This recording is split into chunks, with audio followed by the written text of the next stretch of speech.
Tere hommikust! Mina olen Susanna Veevo, ma olen Tallinna Ülikooli Lähis-Ida uuringute tudeng ja ma esitlen teile oma uurimistööd hariduse kättesaadavuse kohta Saudi Araabia kuningriigis ja täpsemalt siis 21. sajandil.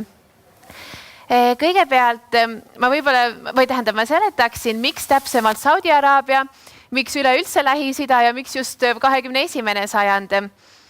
Minu jaoks Lähis-Ida on hästi südamelähedane piirkond. Ma olen seal aastate jooksul üsna palju ringi reisinud, olen palju olnud kontaktis kohalikega, väga palju kohalike naistega ja olen selle aja jooksul näinud ka palju valupunkte, mis selles ühiskonnas on. Ja hariduse kättesaadavus on kahtlemata asi, millele me Euroopas vast isegi nii palju ei mõtle, sest see on lihtsalt osa meie elust. See on midagi loomulikku, see on kohati isegi midagi tüütut, mida me peame ära tegema, eriti veel nooremad kooliastme jaoks. Aga reaalsuses oleme me olukorras, kus suur osa maailmast, mis isegi ei ole meist nii kaugel, siiski ei oma kättesaadavust haridusele. Ja miks ma olen ka just otsustanud fokusseerida enda uurimisteemad inimõigustele üleüldiselt, on seetõttu, et inimõigused on funktsioneeriva ühiskonna eeldus, selle alustala ja hariduse kättesaadavus on kahtlemata nagu üks peamiseid inimõiguseid, mida me enda ühiskonnas taga ajame ja samas, mis on ka defineeritud rahvusvahelise standardiga. Ja 21. sajand Saudi Araabias seetõttu, et seal on viimaste aastakümnete jooksul väga suured muutused läbi käinud. Talveakadeemia konkursil oli küll see töölimiit oli nii väike, et ma ei jõudnud kõigest sinna kirjutada, aga just 21. sajand on toonud suuri läbimurdeid ka hariduse kättesaadavuse juures, et ütleme siin 50 aastat tagasi oli naiste kirjaoskus vaevalt 30%, samas täna on see Saudi Araabias juba 80-90% juures, mis on ikkagi väga lühikese aja jooksul olnud suur edasiminek.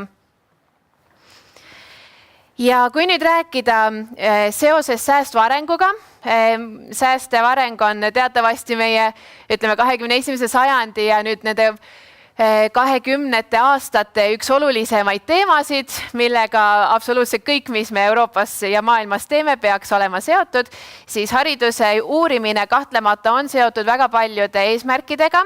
Ma olen täpsemalt siin toonud välja eesmärgi number 4, kvaliteetne haridus, eesmärgi number 5, sooline võrdõiguslikkus ja eesmärgi number 10, milleks on ebavõrdsuse vähendamine.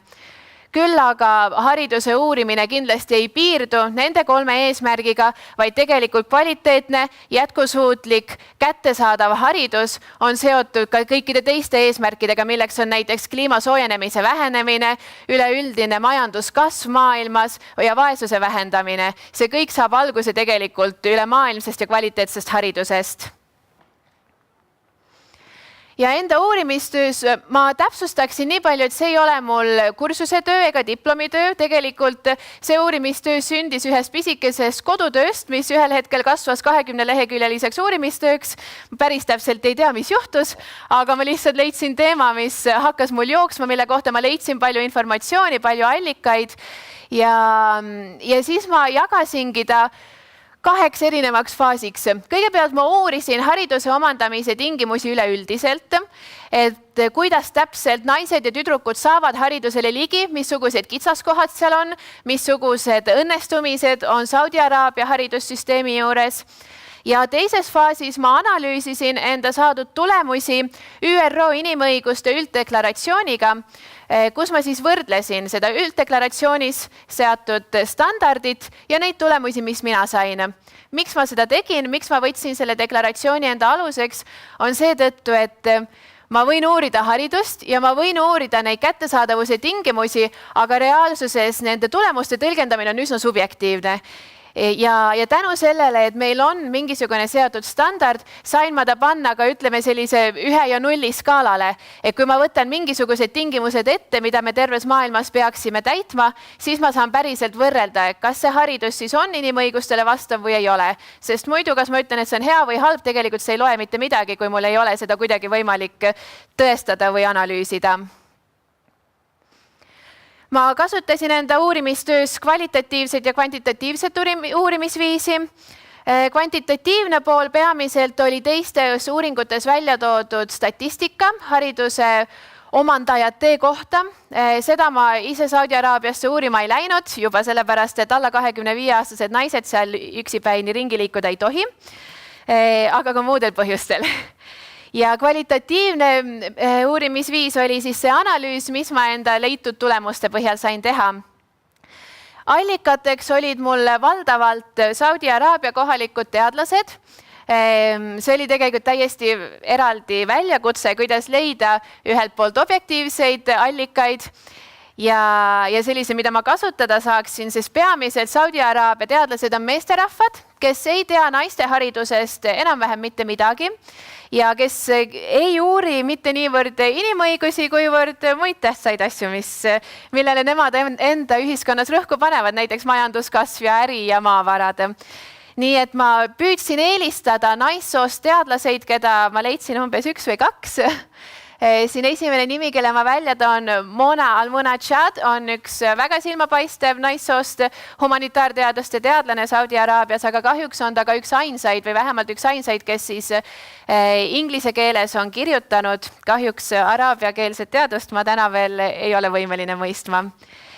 Ja ma kasutasin lisaks ka paari muu teadlase töid, ma kasutasin, nagu mainitud, ÜRO inimõiguste ülddeklaratsiooni ja ka Human Rights Watch väljaande tähelepanekuid.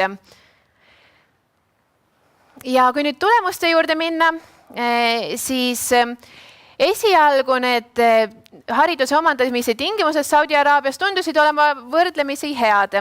Kõikidele õpilastele ükskõik mis kooliastmes on tasuta haridus, kaasa arvatud kõik õppematerjalid, mitte midagi, mitte keegi, mitte üheski faasis maksma ei pea, mis on ka võrreldes Euroopaga ikkagi üsna suur eelis. Haridus on kohustuslik lastele vanuses 6–15, ehk siis põhiharidus on neil kohustuslik nagu meilgi.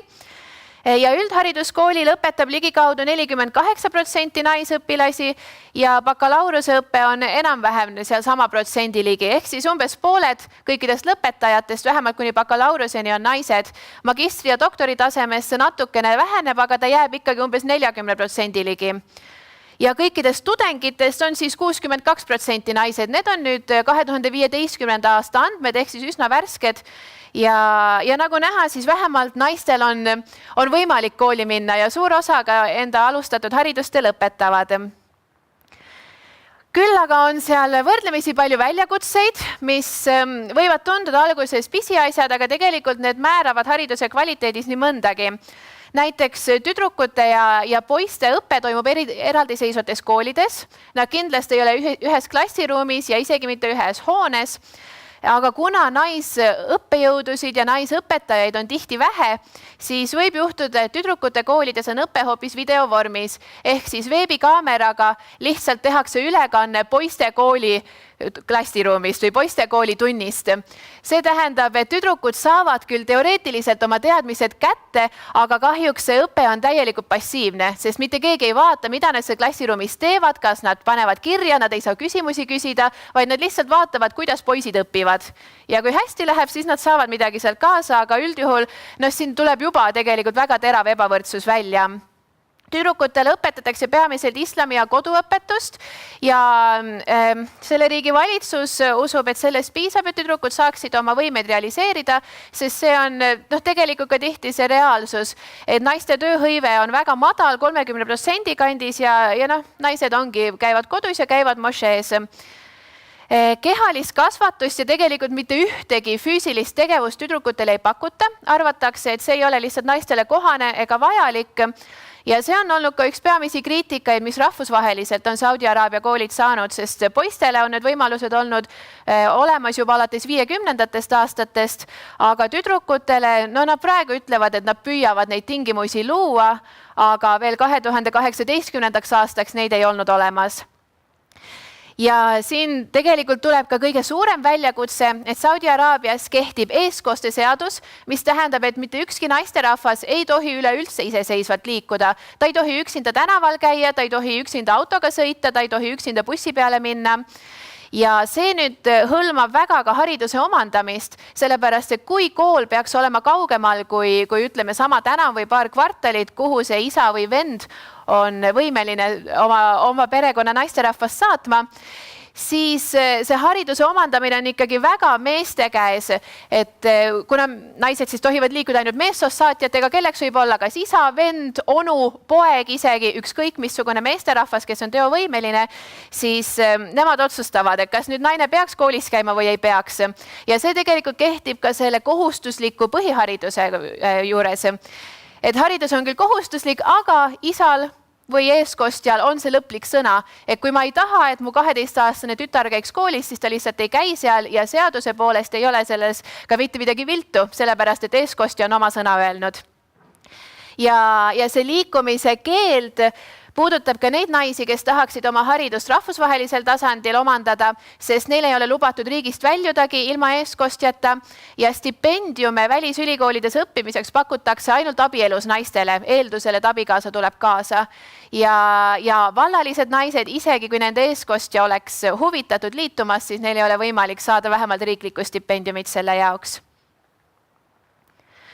Samuti on erialade valik väga piiratud, nagu ma juba välja tõin, et peamiselt naistele õpetatakse kodundust ja religiooni ja kõrghariduses tuleb see eriti teravalt välja, et teatud erialad on lihtsalt välistatud. Naised ei saa õppida mitte mingil juhul ei arhitektuuri ega õigusteadust, sest need on meestealad.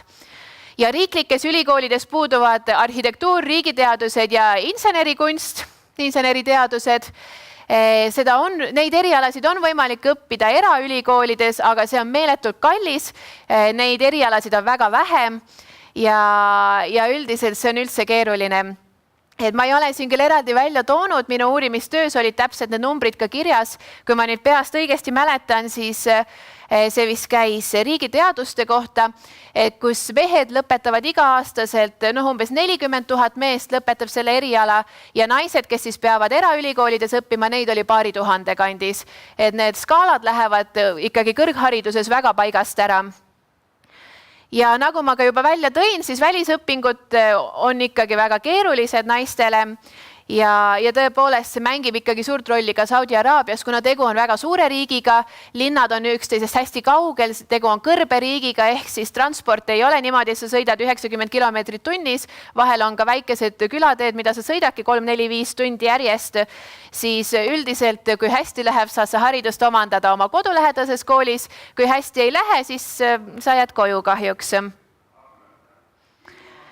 Ja nüüd liikudes teise faasi, analüüsifaasi, ma olen siin välja toonud ÜRO inimõiguste ülddeklaratsioonist mõned punktid. Ma olen tumedalt märkinud siis need, mis praegu minu uurimistulemustega haakuvad. Nagu näha, siis haridus peab olema tasuta, mida Saudi Araabia ka järgib. Algharidus peab olema kohustuslik, mis Saudi Araabias on. Tehniline ja kutseharidus peavad olema üldkättesaadavad. Need üldiselt ka on tõepoolest kättesaadavad küll, aga ei ole need kindlasti igaühe võimete kohased. Ka kutsehariduses tõepoolest ongi 2 eriala, nagu ma ütlesin, kodundus ja teoloogia ja need kindlasti ei võta kokku kõiki naiste võimeid. Ja samuti peab olema haridus suunatud isiksuse täielikule arendamisele, mida ta ei ole, kui on eriala piiratud, kui ei ole mitte mingisugust füüsilist tegevust, siis tegelikult see haridus jääb ikkagi üsna ühekülgseks. Ja laste hariduse valikul on otsustav sõna vanematel. Tõepoolest Saudi Araabias see nii on, aga see ei ole alati positiivne asi.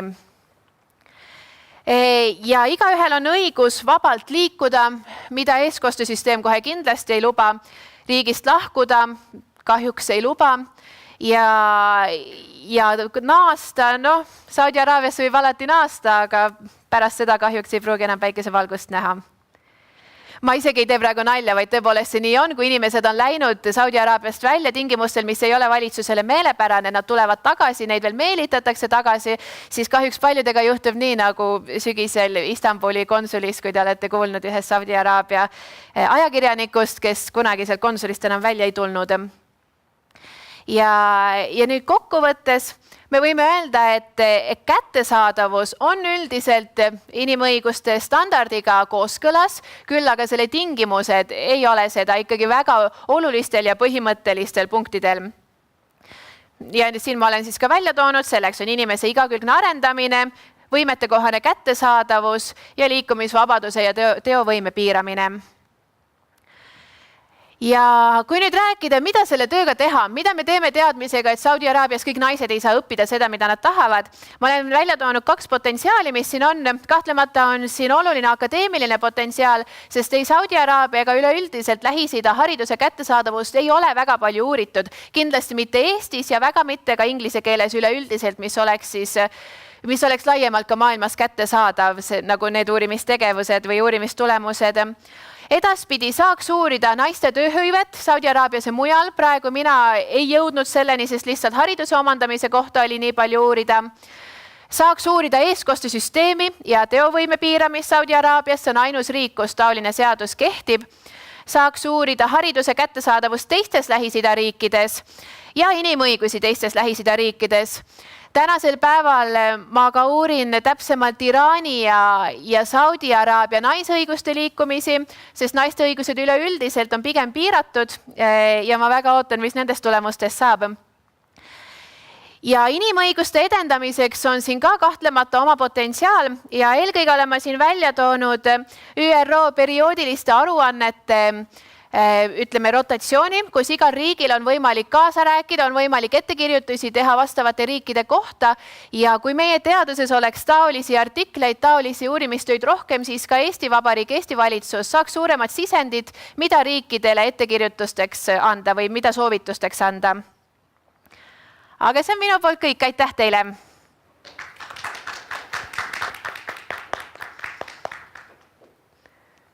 Aitäh Susannale ja nüüd annaks sõna žüriile. Tere! Päevast! Väga huvitav ettekanne oli. Aga mul jäi vitsut segaseks see, et kas see uurimustöö põhineski siis see ÜRO standardi ja siis 2-3 Saudi Araabia õppejõu teadlase omavahel vastuste vastandamisel või? See on väga hea küsimus, aitäh.